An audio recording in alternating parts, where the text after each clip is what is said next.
आदरणीय रजिस्ट्रार महोदय, उत्तर प्रदेश सूचना आयोग, मैनपुरी के मुख्य विकास अधिकारी महोदय, पुलिस अधीक्षक महोदय, एडीएम साहब, एसडीएम साहबान और इस कार्यशाला में प्रतिभाग कर रहे जन सूचना अधिकारी और अपीली प्राधिकारी, आप सभी का सूचना का अधिकार अधिनियम 2005 और उसके अंतर्गत बनाई गई उत्तर प्रदेश सूचना का अधिकार नियमावली 2015 से संबंधित इस प्रशिक्षण सत्र में हार्दिक स्वागत है। कृपया अपने मोबाइल फोन्स को साइलेंट मोड में लगा दें ताकि कार्यक्रम आवाज गति से चलता रहे। Thank you very much. सूचना का अधिकार अधिनियम 2005, इस अधिनियम का प्रयोग तो आप करते रहे होंगे पहले, जरा इसका थोड़ा सा पहले बैकग्राउंड देखेंगे तो फिर आगे समझने में आसानी रहेगी कि ये अधिनियम क्यों आया, किस वजह से आया और इसका कॉन्स्टिट्यूशनल बैकग्राउंड क्या है। आप सभी जानते हैं कि भारत में जितने भी कानून हैं उन सभी कानूनों की माँ कौन है? Mother of all legislations. क्या कहेंगे आप? देखिए, हम चाहते हैं कि इंटरेक्टिव रहे। मेरी क्लास में बोलने पर प्रतिबंध नहीं है, आप आगे उठाकर बोल सकते हैं। एनीबडी? कॉन्स्टिट्यूशन ऑफ इंडिया, सभी लोग सहमत हैं इससे। तो जितने भी कानून हैं, सभी कानूनों का जन्म भारत के संविधान के किसी न किसी अनुच्छेद से होता है या किसी न किसी अनुच्छेद से लिंक रहता है, ये भी कह सकते हैं। और संविधान में प्राविधान दो प्रकार से होते हैं। नंबर एक, एक्सप्लिसिट प्रोविजंस, जिसको कभी कभी हम एक्सप्रेस प्रोविजन भी कहते हैं, और दूसरा इम्प्लिसिट प्रोविजन। अर्थात जब हम एक्सप्लिसिट प्रोविजन कहते हैं तो कहते हैं संविधान में स्पष्ट रूप से लिखा। ठीक? अच्छा, बाय द वे संविधान क्या है जरा इस पर थोड़ा देख लें बहुत संक्षेप में। संविधान कब लागू हुआ देश में? 26 जनवरी 1950। तो 26 जनवरी 1950 को जो संविधान की जो उस दिन की जो कॉपी थी, क्या केवल उतना ही संविधान है? नहीं, जो तत्पश्चात जो समय समय पर संविधान संशोधन होते गए वो भी संविधान है। ऐसा ना? इसके अलावा सुप्रीम कोर्ट ने समय समय पर संविधान के विभिन्न प्राविधानों की जो व्याख्याएं की, हम कह सकते हैं कि वो भी संविधान का हिस्सा है। ऐसा ना? ये जो एक्सटेंडेड कॉन्स्टिट्यूशन है, क्योंकि संविधान की व्याख्या करने का अधिकार किसे? उन्हीं को है। जो व्याख्याएं उन्होंने की वो भी उसका हिस्सा है। तो सुप्रीम कोर्ट समय समय पर संविधान के विभिन्न जो प्राविधान है, उनके विभिन्न अनुच्छेद हैं, उसकी जो व्याख्याएं करते हैं और उसके कुछ और इम्प्लाइड मीनिंग भी हमें बताते हैं, कुछ निहितार्थ भी बताते हैं। तो जो निहितार्थ बताया जाता है तो हम ये कहते हैं ये इम्प्लिसिट प्रोविजन है, ये इम्प्लाइड मीनिंग भी है, इसका ये अर्थ भी है। तो सुप्रीम कोर्ट समय समय पर व्याख्याएं करते रहते हैं। भारत के संविधान के अनुच्छेद 19(1)(a) जहां अभिव्यक्ति की स्वतंत्रता की बात कही गई है, freedom of expression and speech, समय समय पर सुप्रीम कोर्ट ने अपने कई जजमेंट्स में कहा कि अभिव्यक्ति की स्वतंत्रता में जानने का अधिकार अंतर्निहित है। वो उसी का एक अंग है। कई बार कहा, 2005 से बहुत पहले। दूसरे शब्दों में हम कह सकते हैं कि सूचना का अधिकार भारत के संविधान के अनुच्छेद 19(1)(a) से उत्पन्न एक मूल अधिकार है।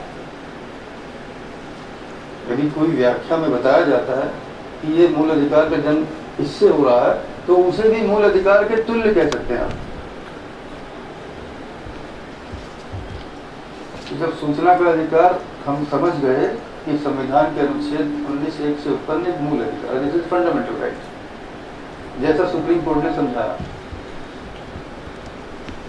इस आधार पर हम कह सकते हैं कि सूचना का अधिकार भारत के नागरिकों को 26 जनवरी 1950 से प्राप्त है। पता नहीं था, वो बात अलग है, पता बहुत देर में चला, क्योंकि अनुच्छेद 19 कोई संविधान संशोधन के माध्यम से नहीं आया। वो पहला दिन जिस दिन भारत का संविधान लागू हुआ, उस दिन भी अनुच्छेद 19 था। ठीक है, अब ये बात तो कोर्ट ने बता दी, 2005 से बहुत पहले बता दी थी,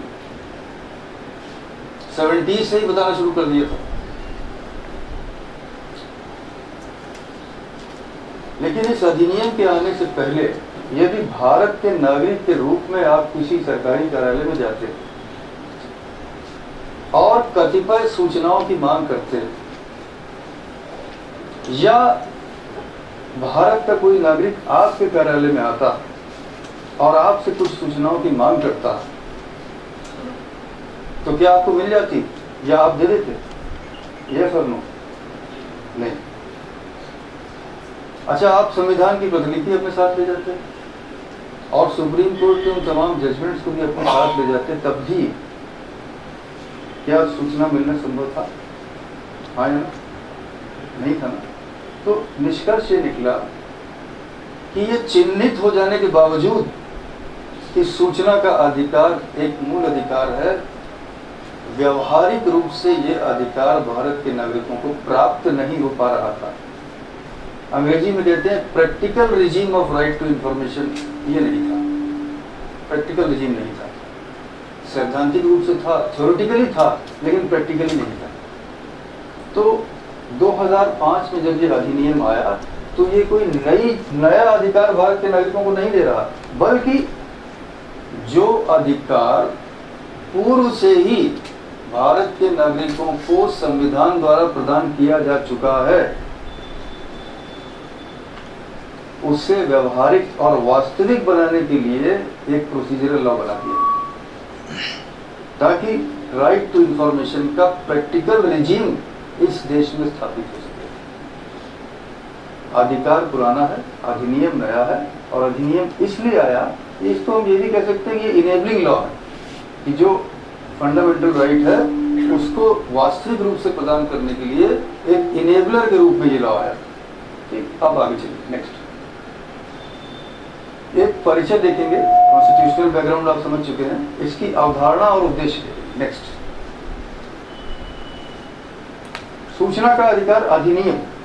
अब मैं पूरा बोल रहा हूं अधिनियम, अधिकार नहीं, अब मैं कानून की बात कर रहा हूं। आपने ये देख लिया कि अधिकार तो था, तो सूचना का अधिकार अधिनियम 2005 12 अक्टूबर 2005 से पूरे देश में लागू था। इस अधिनियम के कुछ उद्देश्य जो मैंने इस अधिनियम की प्रस्तावना से लिए, इस अधिनियम के प्रियम्बल से लिए हैं, कुछ मैं आपके सामने रखता हूं, क्योंकि अब कॉन्स्टिट्यूशनल बैकग्राउंड आपको मालूम हो गया तो अब समझने में आसानी रहेगी। पहला, नागरिकों के सूचना के अधिकार को कार्यान्वित, अर्थात जो अधिकार पहले से था, 12 अक्टूबर 2005 से पहले से था, उसे कार्यान्वित करने के लिए व्यवहारिक प्रशासनिक व्यवस्था स्थापित करना। अब ये बात क्लियर हो गई। अगर वो बैकग्राउंड ना होता तो ये लाइन क्लियर ना होती। अधिकार तो था, उसे कार्यान्वित नहीं हो पा रहा था, तो कार्यान्वित करने के लिए व्यवहारिक प्रशासनिक व्यवस्था सुनिश्चित करना। दूसरा, लोक प्राधिकरण, ये नया शब्द है आपके लिए, इसकी परिभाषा अभी हम आगे देख लेंगे। अभी समझने के लिए इसे हम अगर गवर्नमेंट ऑर्गेनाइजेशन समझ लें, हालांकि गवर्नमेंट ऑर्गेनाइजेशन के अतिरिक्त भी हैं, वो हम आगे देखेंगे। लोक प्राधिकरण के नियंत्रण में उपलब्ध सूचना तक नागरिकों की पहुंच सुनिश्चित करना, और प्रत्येक लोक प्राधिकरण की कार्यप्रणाली में पारदर्शिता और जवाबदेही, ये दो चीजें क्यों चाहिए? ताकि भ्रष्टाचार पर अंकुश लगाया जाना संभव हो सके। नेक्स्ट, देखिए, ये आज जो है ट्रांसपेरेंसी एक ग्लोबल फिनोमिना हो गया, पूरी दुनिया में ट्रांसपेरेंसी की धूम है, और ट्रांसपेरेंसी, पारदर्शिता की इस यात्रा में हम, अर्थात भारत, हम अकेले नहीं। ये आपके सामने मैंने विश्व का मानचित्र रखा है, इसमें जो आपको हरा रंग दिख रहा है, ये दुनिया के वो 110 देश हैं जहां पारदर्शिता संबंधी कानून किसी न किसी रूप में, दूसरे शब्दों में हम कह सकते हैं कि सूचना का अधिकार किसी न किसी रूप में लागू है। ये वो 110 देश हैं, अर्थात हमारे अलावा 109 देश और भी हैं, और ये यात्रा चल रही है। इस यात्रा में हम अकेले नहीं हैं। जो पीला रंग दिख रहा है ये वो देश हैं जहां पर सूचना का अधिकार या पारदर्शिता से संबंधित कानून अलग अलग नामों से हो सकते हैं, उन्हें लागू किया जाना विचाराधीन है। जब हमने ये प्रशिक्षण कार्यक्रम प्रारंभ किया था, ये 3rd राउंड चल रहा, जब हमने प्रारंभ किया था तो ये 110 देश नहीं थे, 98 थे उस समय। अब ये 3रा राउंड आते आते 110 हो गए। यदि ईश्वर ने चाहा, अगर फिर हम मिले तो उसमें बहुत सा पीला रंग हरा हो चुका होगा, जैसे कि पूर्व में हो चुका। और ये थोड़ा सा जो व्हाइट कलर आपको दिख रहा है, सफेद हिस्सा, ये वो देश हैं जहां अभी न तो सूचना का अधिकार लागू है और न ही विचाराधीन। नेक्स्ट, हमने अंतर्राष्ट्रीय परिदृश्य भी देखा, इसके पहले राष्ट्रीय परिदृश्य देखा, संवैधानिक पृष्ठभूमि के बारे में बात की।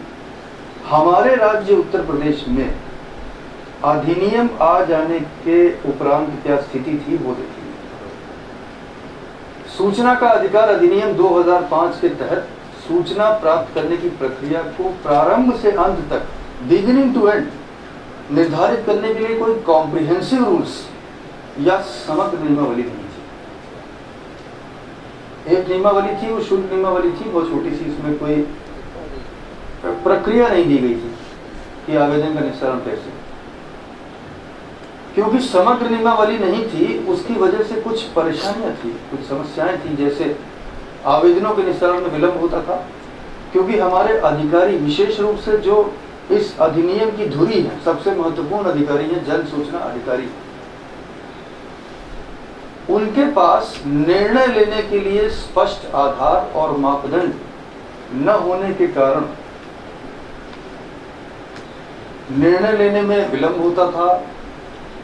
और ये भी कहा जाता था कि निर्णय की गुणवत्ता भी वांछित स्तर की कभी कभी नहीं होती, जिसकी वजह से हमारे नागरिक जो सूचना चाहते थे प्रायः असंतुष्ट होकर आयोग तक जाते थे और सूचना आयोग में अपीलों और शिकायतों की भरमार लगने लगी। एक बहुत इंपॉर्टेंट बात